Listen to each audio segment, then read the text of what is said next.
Ashama jira jirtu qeerroo fi qarreen bakka jiratta kanatti taasisuudhaan jechuudha. Sagatoonni biyya Kuweeti warroonni kaayyoon beenne karooran beenne jechuudha.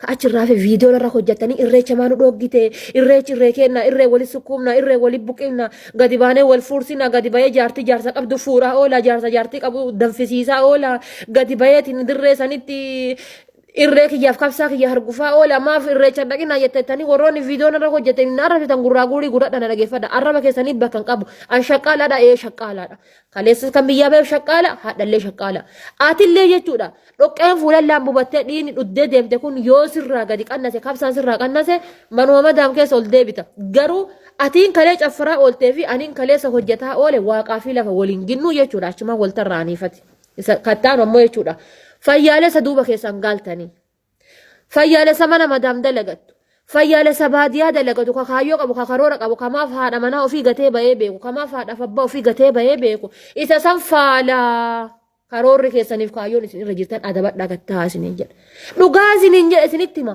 warroonni biyya Ameerikaatii fi biyya Awurooppaa keessa jiru akka isin itti jiraatartan kanatti jiraataa hin jiran seeraa fi heera biyyaa eeganii jiraataran isinitti himu qilleensummaan isin keessaa ol ka'u sunuyyuu hurkummaan isin keessaa ol ka'u sunuyyuu silaa biyyattii faala qilleensa biyyaa faalaa jechuudha. Osoo qilleensi Kuweet qilleensa bareedaa ta'uu baate. Sooftii akkaayyuun qabdan. Mikiyaajin maan isin ofillaan bobdanii baatanuyyuu nu arrabsiisaa jira. Dhaltuun biyya Kuweet mikiyaajii dibatteen beektu ashaangulliitii fakkaatti jedhanii waan dhiiga dhudde fakkaata waan daraa jala tarte fakkaata. Ka achirraa hafe jechuudha. Kuweet Amaazoniidhaa miti.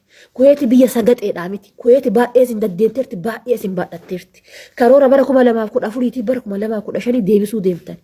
Yoo qabamtani faayidaan keessan hin jiru fi gaafa kan gadi bahii hin hafini du'i sagal gubadhu malee jettan yoo qabamtanii jettan faayidaan keessan hin jiru suuraa walii irratti booyuu malee jechuudha. Hay hiriyyaa akkasii hay maalii akkasii jechuu malee. Kabiiroo hojjetu yoo isin irraa qabame kaddaamaa isaa janaajanu kaddaamaa isaa guurachuu birrii isaa ta'inni isin bira dhiisee baha achiin galliqimsuu kana hojiin keessanii jechuudha.